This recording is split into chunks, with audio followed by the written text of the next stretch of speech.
कि शाम को बैठ करके चार्ट लिखो। देखो हमारे चार्ट में कुछ दम है।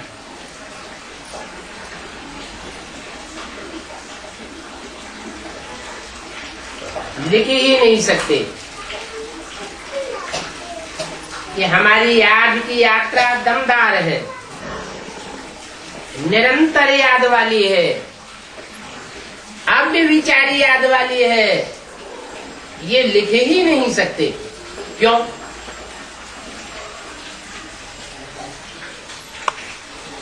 क्यों नहीं लिख सकते?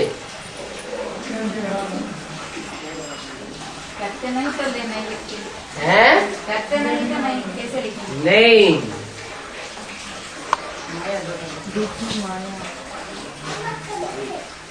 63 जन्मों में जैसी जैसी भक्ति की है वैसी वैसी याद होती है।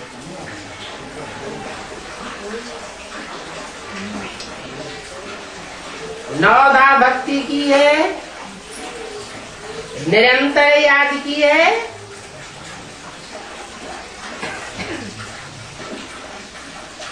तो यहाँ याद देखने में आएगी। अनुभव करेंगे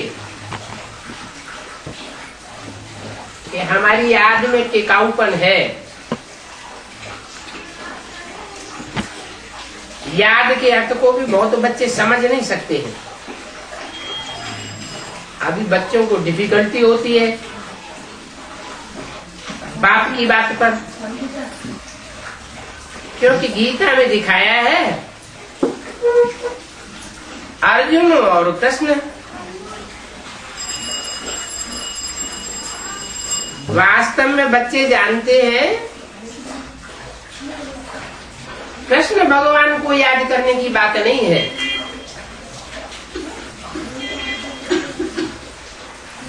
यहाँ तो ऐसे बाप को याद करने की बात है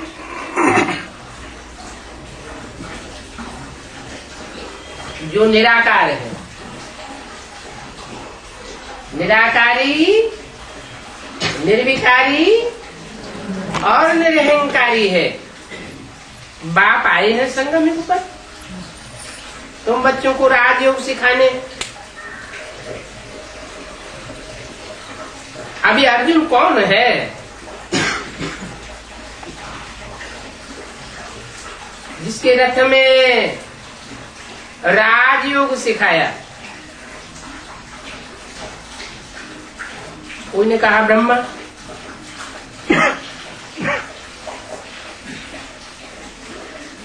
वास्तव में होना तो चाहिए ब्रह्मा, लेकिन कौन सा ब्रह्मा? ब्रह्मा तो अनेकों के नाम दिखाई दिए हैं।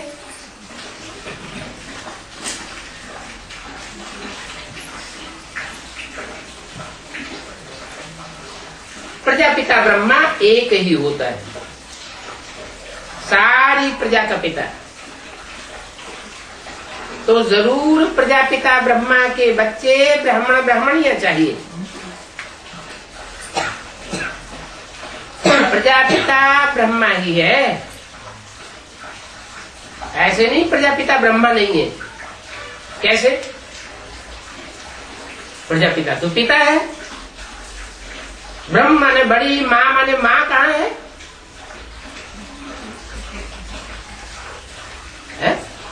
सारी सृष्टि का बीज है, पिता है, तो पिता ही होगा ना। ब्रह्मा कैसे हो गया?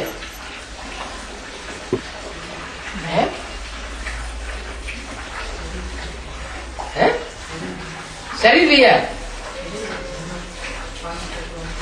5 तत्वों का पुतला है। प्रजापिता भी क्या है? 5 तत्वों का पुतला है।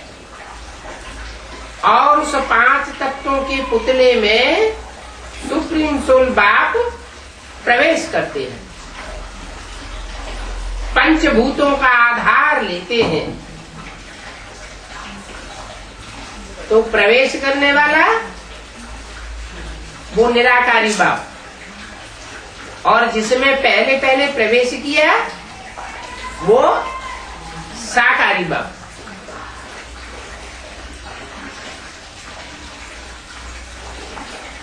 तो प्रजापिता ब्रह्मा से पहली पहली रचना कौन रची गई? वो तो सारी मनुष्य शक्ति का पिता हो गया। जरूर माता चाहिए, और फिर ब्राह्मण भी चाहिए। माता किस लिए रची जाती है? बच्चों की पैदाइश के लिए। तो प्रजापिता ब्रह्मा माँ को अडॉप्ट करते हैं और ब्राह्मण बच्चों को जन्म देते हैं।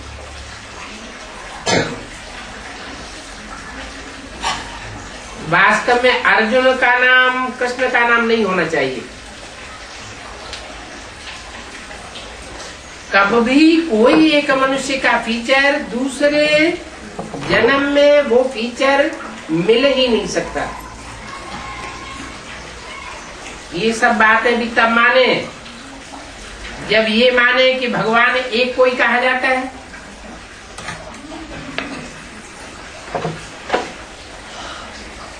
नहीं तो भगवान को सर्वव्यापी कह के अनेकों रूप बताई दिए। तो पहली पहली बात ये है, क्या क्या पहली बात? गॉड इज वन, तो गॉड का बच्चा भी वन कहा जाता है। ऊंच से ऊंच ज्ञान का सागर, पतित पावन, सर्व का सदगति दाता, लिबरेटर, गाइड, कितने कितने टाइटल दे दिए। ऊंच से ऊंचे, तो जरूर कोई कोई से ऊंची होगा ना। कौन कौन से ऊंचे? जो भी धर्म पिताएं हैं उन सब धर्म पिताओं में ऊंच पार्ट बजाने वाला। और ज्ञान का सागर, ज्ञान का सागर बिंदु रूप में कहें या जब साकार में हो तो कहें। साकार में होगा तो प्रत्यक्ष होगा ज्ञान का सागर। जैसे सागर में अगाध रतन भरे पड़े हैं, सीमा नहीं। फिर पतित पावन, क्या? पतितों को पावन बनाने वाला। बिंदी रूप में कैसे कहेंगे पतितों को पावन बनाने वाला?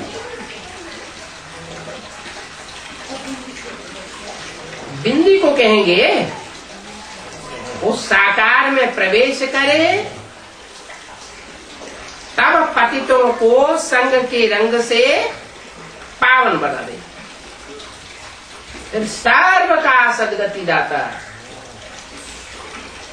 1 2 4 8 का नहीं। क्राइस्ट के फॉलोअर्स 100-150 करोड़, वो भी लिमिटेड बच्चे हैं।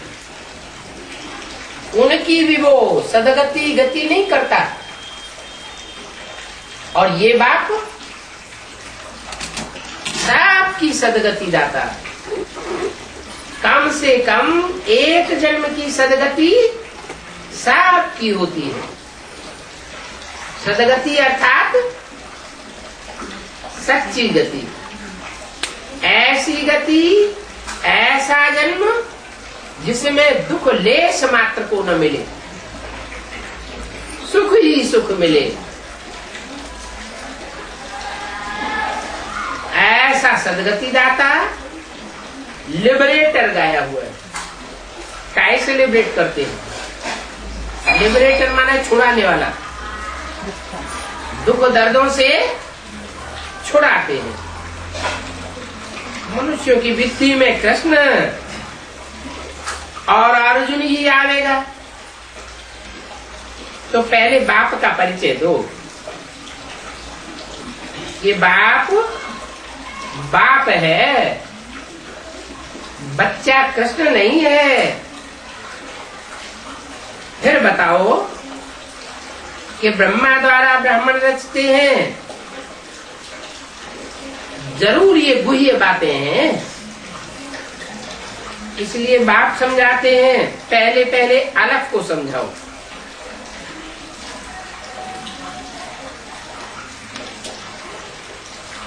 क्या ब्रह्मा द्वारा क्या करते हैं? ब्रह्मा द्वारा ब्राह्मण रचते हैं। ब्राह्मणों को वर्षा ब्रह्मा द्वारा नहीं मिलता है, किसके द्वारा मिलता है? वर्षा फिर भी प्रजापिता ब्रह्मा के द्वारा मिलता है।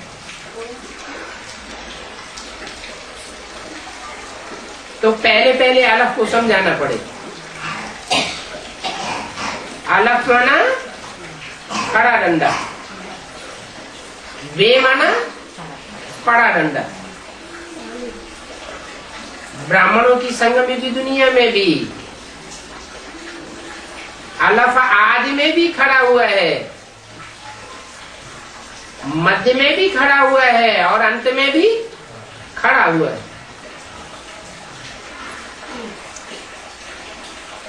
पुरुषार्थ में थकने वाला नहीं है। और जो भी मनुष्य मात्र हैं वो कुछ न कुछ पुरुषार्थ में थक जाते हैं। थक जाते हैं तो अनिश्चय बुद्धि हो जाते हैं, माया उनके ऊपर अच्छी तरह सवार हो जाती है, पछाड़ देती है।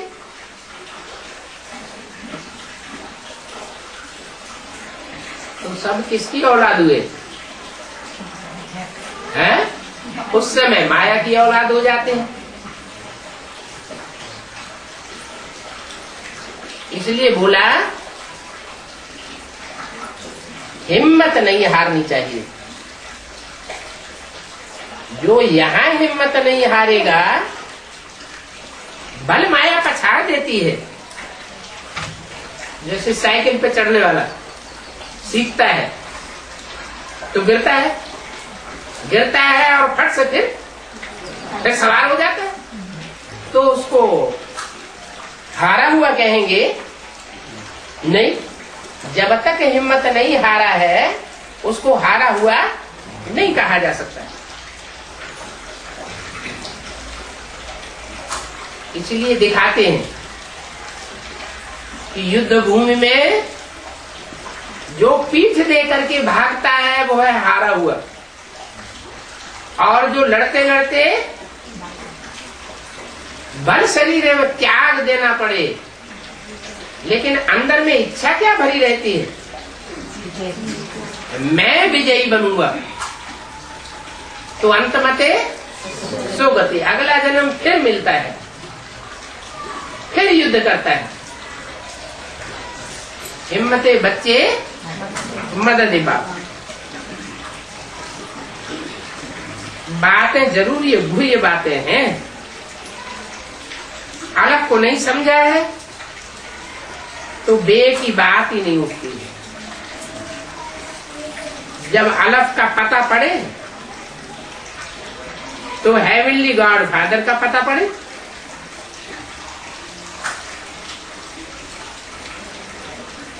हेवनली गॉड फादर तो जरूर हेवन का रचयिता होगा,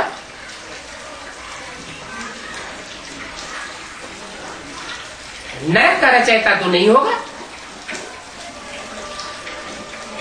भारत को स्वर्ग का मालिक बनाया था और भारत स्वर्गवासी था।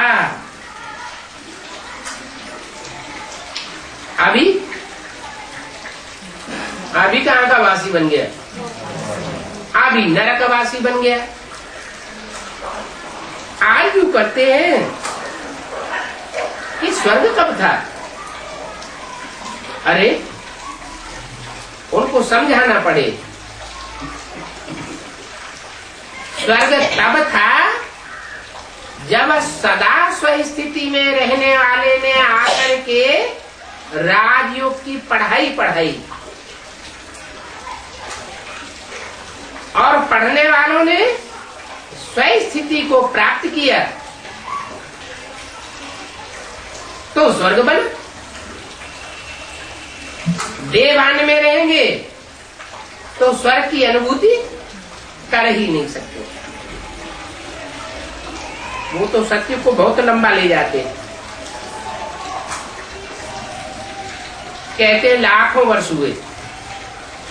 अगर ऐसा होता तो फिर आज सृष्टि पर मनुष्य कितने हो जाते। अभी तो गिनती करते हैं। गांधी के जमाने में गिनती की 40 करोड़ थे। सारी दुनिया की भी गिनती कर लेते हैं। 400 करोड़, 300 करोड़, 500 करोड़,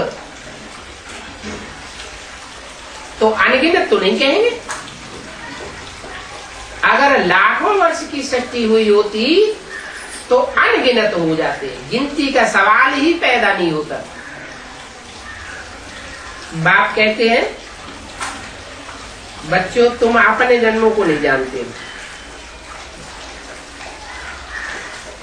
मैं समझाता हूं कि 84 जन्म तुमको बिताने में कितने वर्ष लग गए। 84 जन्म पूरे करने में ही 5000 वर्ष लग गए। तो लाखों वर्ष की अगर लंबी सृष्टि हो तो कितने का चक्कर हो जाएगा। अनगिनत जन्म हो जाएगा। तुम बच्चों को 84 जन्म लेने पड़ते हैं। मनुष्य तो मुझे हुए हैं। तुम जानते हो सब तो एक रस नहीं समझ सकते।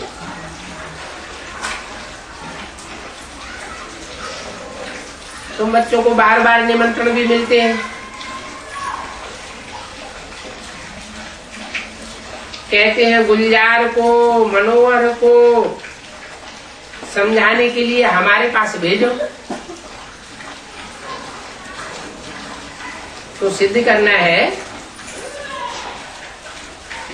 ये बात जो बार बार बुलाते हैं, तो इससे क्या सिद्ध होता है कि मनोहर और गुलजार होशियार बच्चे हैं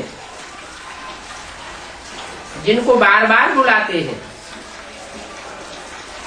पुरुषार्थ कर अगर समझेंगे, समझावेंगे नहीं तो पद कैसे पावेंगे, कम पद हो जाएंगे।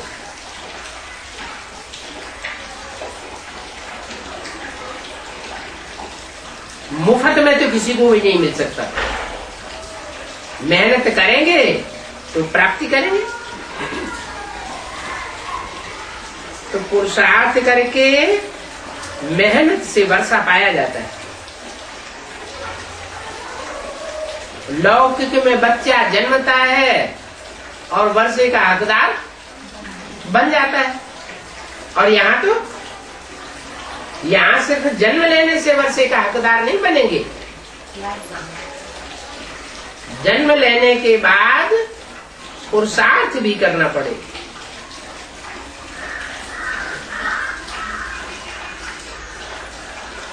सारा मदार पढ़ाई के ऊपर है। इसमें भी ज्ञान है मुख्य। हम समझते हैं कि जो ज्ञानी ठहरा वो बड़ा ठहरा। जिसमें ज्ञान कम है जरूर वो छोटा बनने वाला है। और ज्ञान भी सुनने सुनाने का नहीं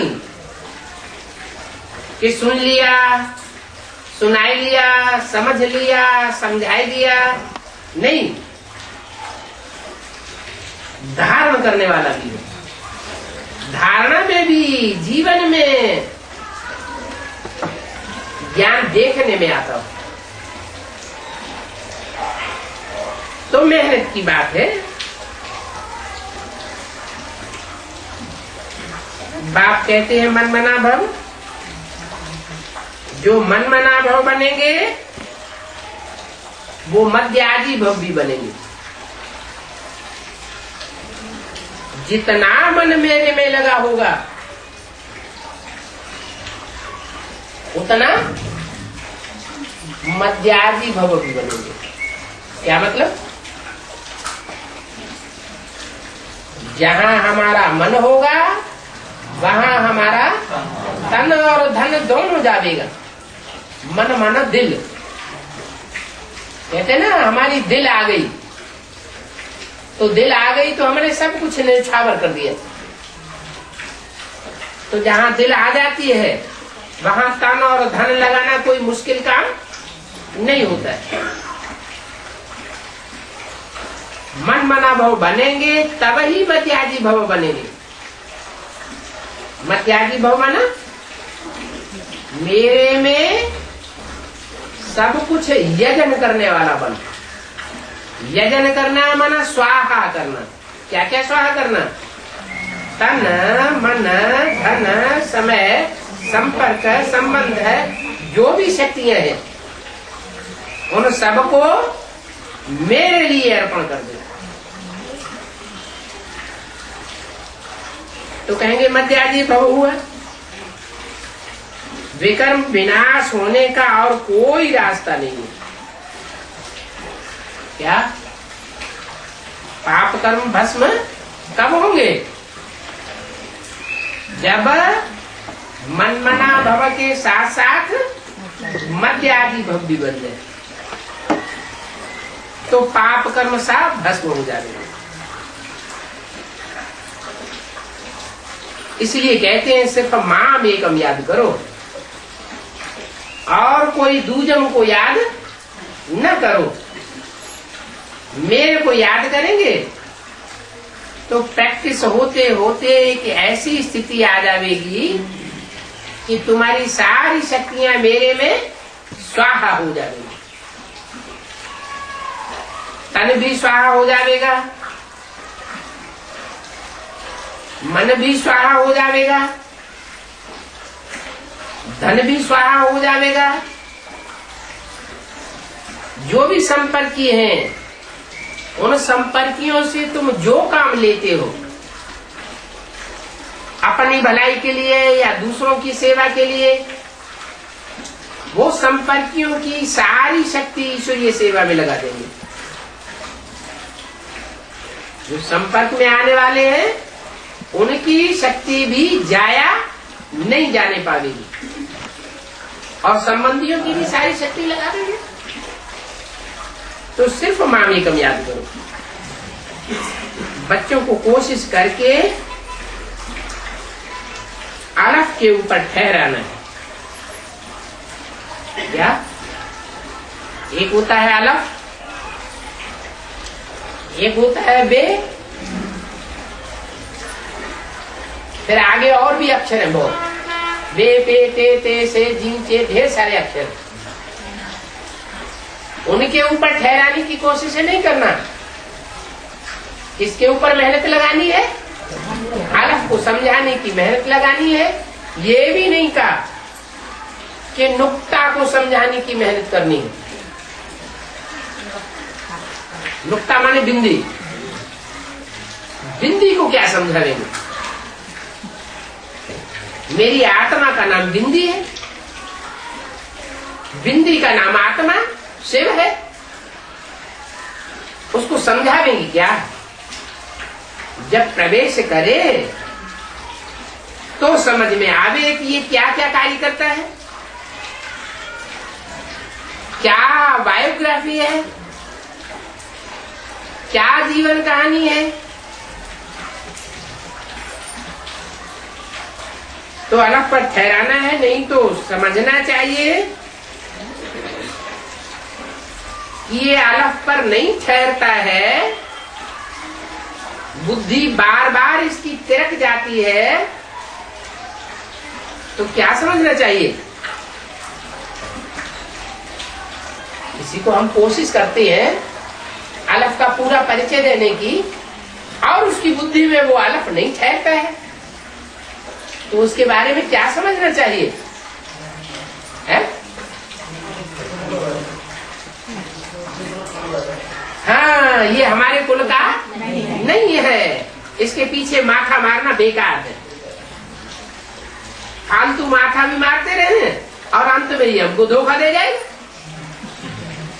आखिर फिर भी दूसरे धर्म में कन्वर्ट हो जाएगा। इस जन्म में ये बाप से वर्षा लेने काबिल नहीं है। अगर होता तो थोड़ा सा समझाने पर भी इसकी बुद्धि में बैठ जाता। क्यों?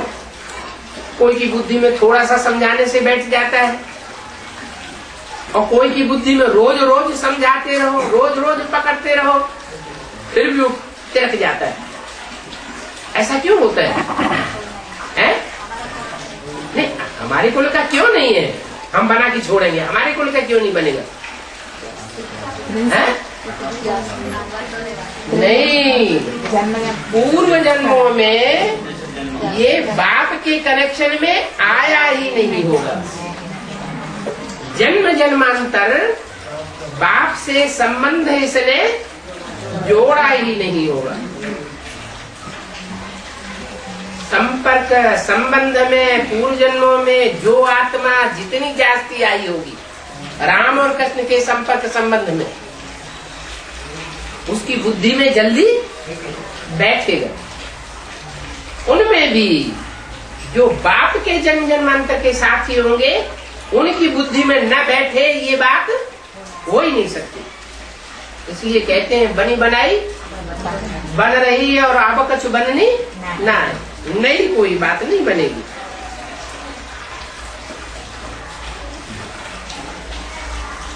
तो समझ लेना चाहिए हमारी ब्राह्मण जाति का नहीं है, हमारी ब्राह्मण जाति का नहीं है तो किस जाति का है? हमारी ब्राह्मण जाति का नहीं है, माना जो हमारी पुरी है ब्राह्मण की, सूर्यवंशी वाली, उस पुरी का ये नहीं है। ब्राह्मण तो बन सकता है लेकिन नीची पुरी का ब्राह्मण बनेगा। पुरियां होती है ना, गोत्र होते हैं, ऋषियों के नाम पर गोत्र के नाम बताए हैं। काश्यप गोत्र, भारद्वाज गोत्र, शांडिल्य गोत्र।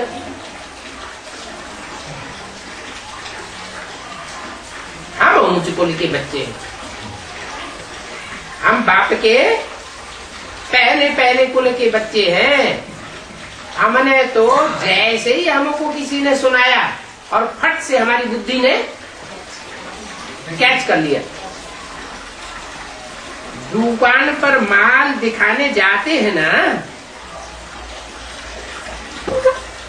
कोई को माल पसंद नहीं आवेगा तो चला जाएगा। अब ये तो ईश्वरीय माल मिलता है, ईश्वरीय माल किनको पसंद आवेगा? जो ईश्वर के बच्चे होंगे उनको ईश्वरीय माल पसंद आवेगा। तो ये तुम बच्चों की दुकानदारी है। बिरला कोई ये व्यापार करे। ये ज्ञान रत्नों का व्यापार सब कोई नहीं कर सकते।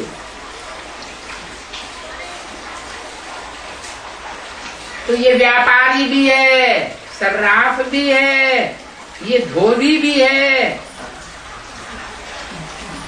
सब प्रकार के टाइटल्स उनको देते हैं। इनको बाप को क्या क्या है? बिरला व्यापारी है? क्या बनाता है बिरला व्यापारी? बिरला ने क्या बनाया? लक्ष्मी नारायण का मंदिर बनाया।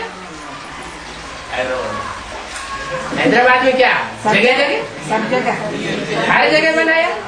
बाप तो कहते हैं गीता पाठशाला खोलो, अपने घर को क्या बनाओ? लक्ष्मी नारायण का मंदिर बनाओ। कोई भी आए उसको प्योरिटी की ऐसी भाषण आवे जैसे कि हम लक्ष्मी नारायण के मंदिर में आ गए, जीते जागते मंदिर में।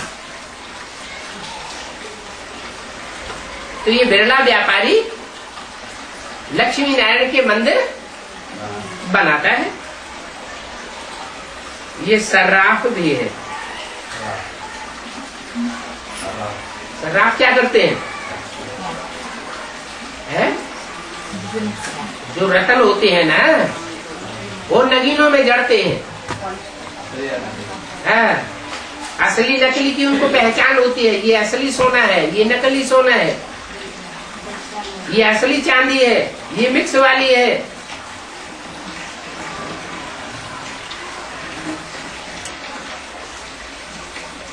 धोबी भी है। क्या धोता है? कपड़े धोता है। कौन से कपड़े धोता है? शरीर रूपी कपड़े। अब ब्रह्मा का कपड़ा क्यों नहीं धो दिया दादा ने कहा? दादा लेकर आया कपड़ा क्यों नहीं धोया है? 23 साल उस तन में रहा, कपड़ा तो धुला ही नहीं। धुला या और सड़के छीर छीर हो गया है? ऐसा क्यों हुआ? हाँ, जो कपड़ा ज्यादा सड़ा हुआ होता है और उसको सटका लगाओ तो क्या होता है? तो फट जाता है। तो बोला धोबी भी है, लेकिन कैसे कपड़ों को धोते हैं? है? जो 83 जन्म लेने वाले, 82 जन्म लेने वाले, उन कपड़ों को नहीं धोते। कैसे कपड़ों को धोते? जो पूरे 84 जन्म लेने वाले हैं, उनके कपड़ों को धोते।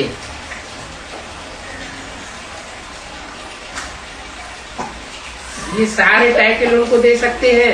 मुसलमान, हिंदू, गुजराती, पारसी, क्रिश्चियन, कोई को भी समझाने की रमज चाहिए।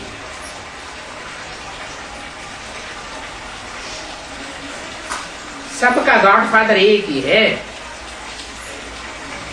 क्या बोलते? अरे ये तो देवताओं का, हिंदुओं का ही गॉडफादर है। मुसलमान लोग आके कहे कि हमारा गॉडफादर तो है नहीं, हमको होता तो हमको वर्षा देता। नहीं, वो सबका गॉडफादर है। हर धर्म से चुनी हुई बीज रूप आत्माएं जो पूरे 84 जन्म लेने वाली है, उन सब को वर्षा देता है। कोई ये नहीं कह सकता कि हमारे धर्म वालों को वर्षा क्यों नहीं दिया। माला बनती है तो उस माला में सब धर्म की आत्माएं होती है या कोई एक ही धर्म की आत्मा होती है? हर धर्म की बीज रूप आत्मा होगी। हर धर्म से चुने हुए आवेंगे, उनको पढ़ाई पढ़ाते हैं। तो सबका गॉडफादर एक ही है और वो ही लिबरेटर है। अभी सबको लिबरेट कर रहे हैं, सबको दुख दर्दों से छुड़ा रहे हैं। बाप कहते हैं देह सहित देह के सब संबंध छोड़ अपन को आत्मा समझो।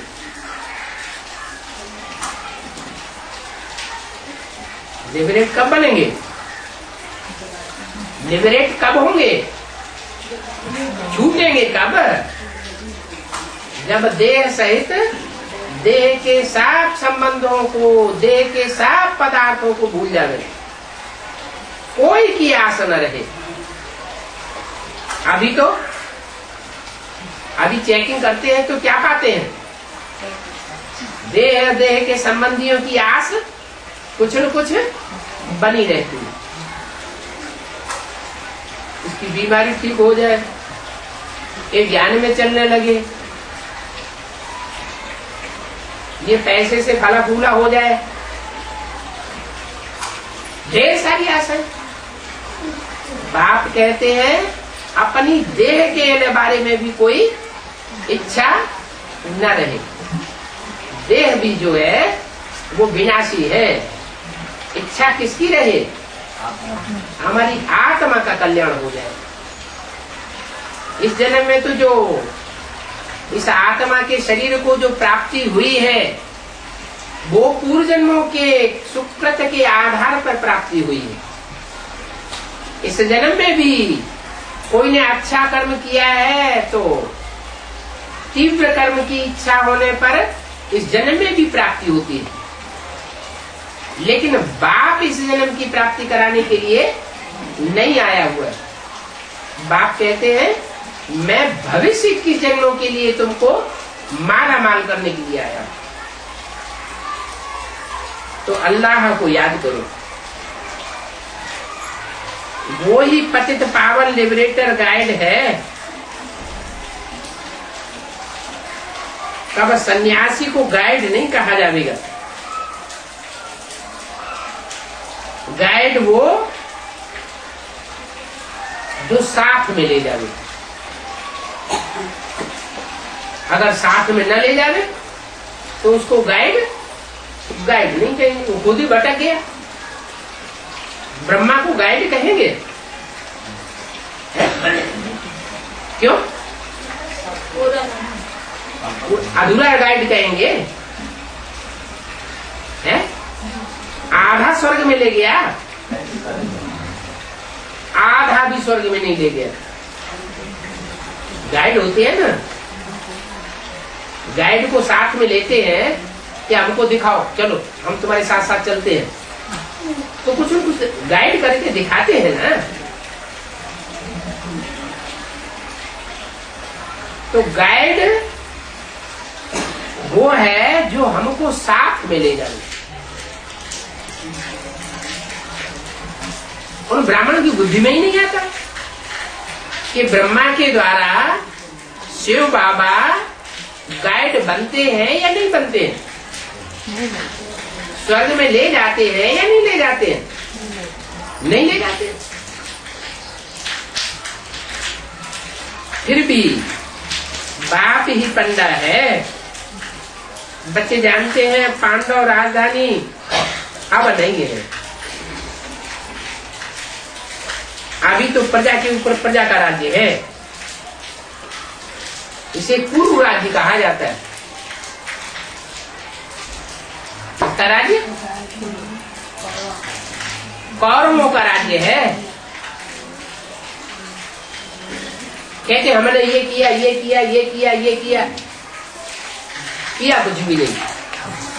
और ही जनता दुखी होती जाती है। जो गरीब हैं और गरीब होते जाते हैं, और जो धनवान है वो और ज्यादा धनवान होते जाते हैं।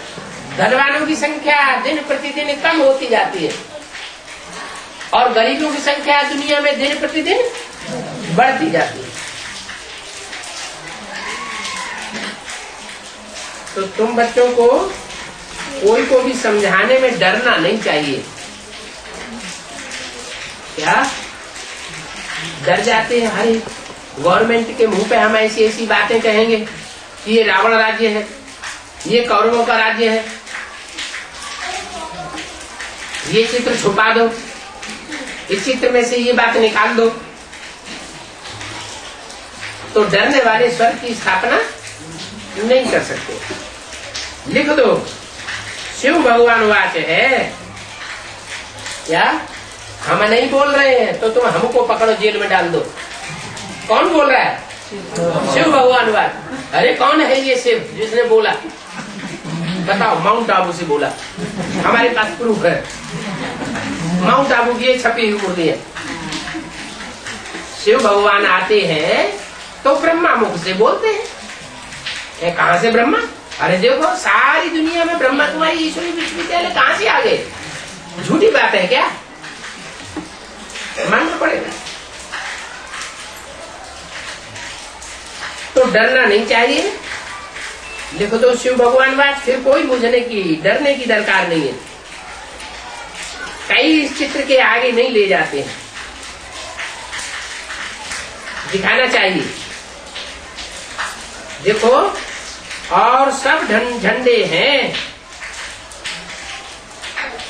दुनिया में। अनेक प्रकार के देश, अनेक प्रकार के राज्य और उनके अनेक प्रकार के झंडे हैं। लेकिन देवी देवता सनातन धर्म का झंडा है ही नहीं। और तथाकथित ब्राह्मणों को समझाओ वो देवी देवता सनातन धर्म का झंडा कहाँ है? तो कहीं अरे देखो ये है 32 किलो वाला शिव का चित्र दिखा देंगे निराकार का। अरे ये निराकार का चित्र जो दिखाते हो ये विदेशियों का चित्र है, निराकार को मानने वालों का चित्र है या देवी देवताओं का चित्र है? ये तो निराकार का चित्र है, विदेशियों का चित्र हो गया। हम देवी देवता धर्म के हैं तो हमारा देवताओं का झंडा होना चाहिए।